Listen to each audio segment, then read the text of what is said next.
Quero fazer um contraponto aqui. A euforia com que se saudou a abertura do Congresso Nacional ontem. Me consola, de certa forma, a intervenção do senador Fernando Bezerra. Mas não foi o que eu esperava. Embora, por todos os títulos, devamos elogiar a presença da Presidente da República no Congresso. Eu acho que em todas as aberturas de sessões, a presença do Presidente da República é indispensável. Mas logo na chegada eu me aborreci.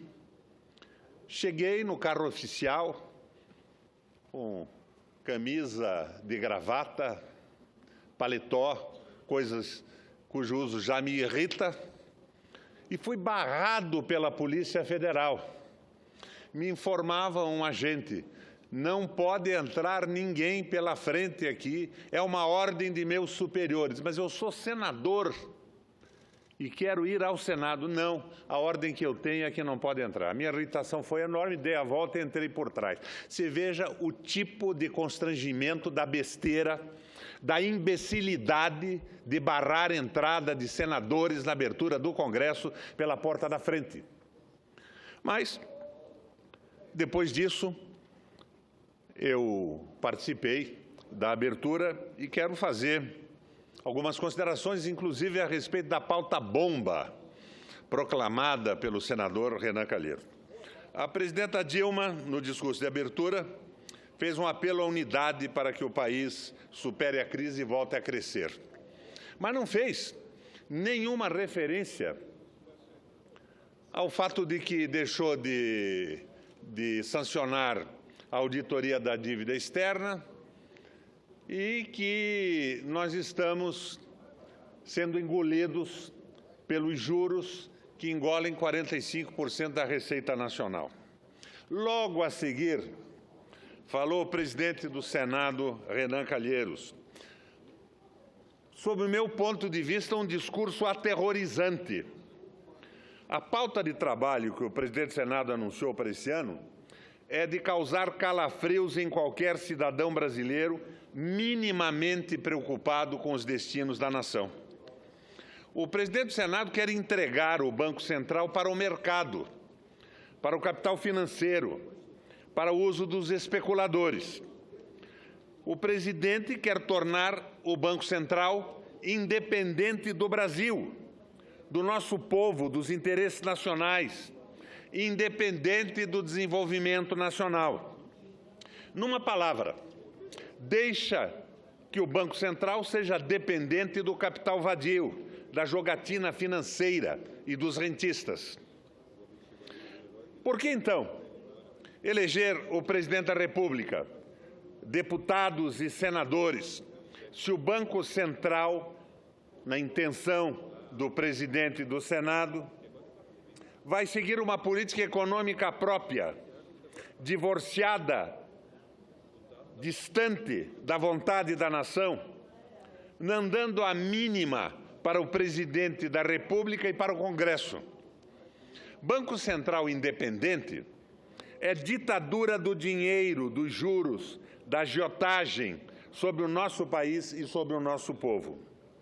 Banco Central independente é liberdade total e irrestrita para que os bancos, os especuladores, os conglomerados multinacionais se apossem de vez do país. É uma loucura essa proposta da independência absoluta do Banco Central. Inclusive, devia estar sendo votada aqui na mesa uma proposta do senador Lindbergh, já aprovada pela Comissão de Economia, que introduz entre as responsabilidades e competências do Banco Central a responsabilidade não pela manutenção da moeda, mas pelo emprego e pelo desenvolvimento, que está engavetada, não vem para o plenário. Não vem, e eu não sei por quê, porque, seguindo o regimento, já devia ter sido votada e discutida no plenário inúmeras vezes, em outras inúmeras oportunidades. Mas o nosso presidente não ficou por aí. Avançou um pouco mais nessa pauta que eu considero absurda. Ele quer também o afastamento da Petrobras da exploração das fantásticas jazidas de petróleo existentes em nosso pré-sal. Juntamente com o senador José Serra e o nosso PSDB, e me desculpo se me engano, se existem alguns resistentes a essa história, Renan pretende aprovar a entrega das maiores reservas de petróleo do planeta, uma riqueza incalculável para as empresas estrangeiras de petróleo. E ainda por cima, debochou dos que defendem o petróleo brasileiro, afirmando que evocações como desnacionalização e entreguismo estão completamente ultrapassadas. Santo Deus, quer entregar tudo, quer desnacionalizar tudo, quer tornar o Brasil ainda mais dependente e submisso, e diz que a oposição a essa barbaridade é o atraso. Quanta desfaçatez nesta visão e quanta ousadia do presidente do Senado. Diante disso, depois disso, como pensar na unidade proposta pela presidente Dilma? Unidade com esse tipo de mentalidade presidindo o Congresso Nacional? É uma loucura. É rigorosamente impossível. Eu acabo acreditando que a verdadeira unidade nacional vai ser conquistada e construída com o povo brasileiro, nas ruas, nas escolas, nas fábricas, no campo, nos escritórios, nas igrejas.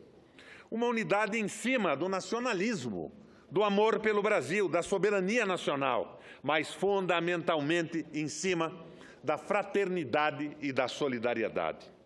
Mas, desde já, garanto, nós vamos reagir a esta pauta insana.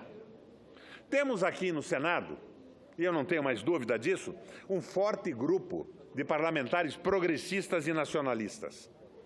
Vamos nos reunir para elaborar uma tática de combate a esta pauta conservadora, um contraponto a esta pauta de interesse que não é do povo brasileiro, uma pauta nacional, democrática e popular.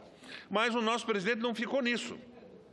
Ele se propõe a apoiar um projeto do senador José Serra, que já foi derrotado no plenário, de colocar limites ao endividamento no Brasil. Isto significa, por fim, as políticas anticíclicas, as políticas que viabilizam com o endividamento do país, controlado, inteligente, a retomada do desenvolvimento. É uma espécie de sepultamento das ideias de Keynes, que viabilizaram a recuperação dos Estados Unidos e se suportaram nas ideias do alemão Horace Greeley e Hjalmar Sachs, que recuperaram a Alemanha. Foi o economista que presidiu a economia alemã no Weimar e, posteriormente, foi o economista que, numa semana, acabou com a inflação alemã, viabilizando a retomada do desenvolvimento econômico. A Hjalmar sucede Keynes. E Hjalmar é pouco referido nos tratados econômicos, porque, afinal de contas, ele acabou sendo o ministro da Economia do Hitler. Foi absolvido pelo Tribunal de Nuremberg. Mas, independente de qualquer coisa, defendeu a Alemanha e viabilizou a retomada do desenvolvimento. E, além disso, propõe que aprovemos, como a pauta do Congresso Nacional, o tal órgão independente de fiscalização, que se superpõe ao Tribunal de Contas da União, um órgão autônomo, independente, com mandato para os seus membros, seus presidentes, passando por cima dos parlamentares eleitos, da vontade popular manifestada no processo eleitoral. Então, quando a presidente esquece que o problema básico do Brasil é a conta de juros, eu acho que nós devíamos fazer de uma vez por todas a constitucionalmente estabelecida auditoria da dívida, para vermos como isso está, ou pelo menos essa auditoria iria pressionar o capital financeiro, pondo um limite nas suas exigências, principalmente quando você sabe que o Equador, com essa auditoria numa situação semelhante à nossa, reduziu as suas dívidas em 70%. E eu quero lembrar aqui que entre 78 e 80, os Estados Unidos desponte própria, fez uma correção da dívida brasileira e de outras dívidas que eram flutuantes, senadora Anastasia, da ordem de 20%.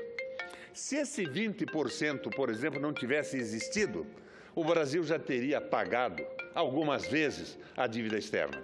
Então, é importante que os nacionalistas do Congresso Nacional, os nacionalistas que estão hoje no Senado da República, se oponham a esta visão que mais parece ter sido urdida pelos economistas a serviço dos bancos, do capital vadio, de mamon, como diz a Bíblia, e nisso insiste o Papa Francisco, quando dá um aviso aos homens mais ricos do mundo e os presidentes de países importantes reunidos em Davos.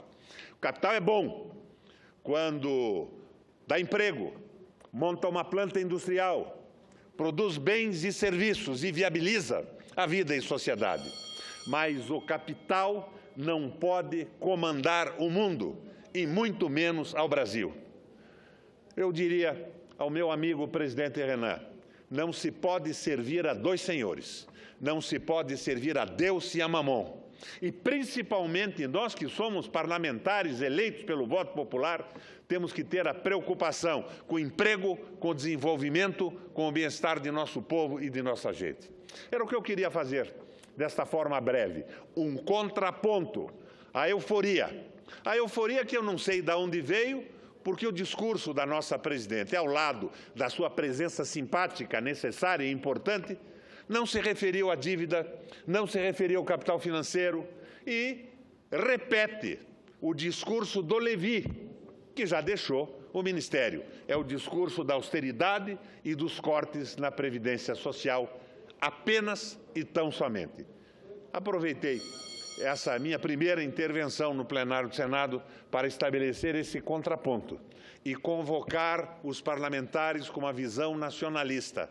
A resistência não é em cima da necessária condenação do indiciamento de pessoas que meteram a mão em dinheiro público que nós podemos acabar com instituições da República, com políticas populares, na linha da destruição do Estado Social, que já ocorre no mundo inteiro, na Itália, na Grécia, na Espanha, em Portugal, e que nós nos subordinemos ao domínio absurdo do capital sobre as instituições republicanas. Obrigado, presidente.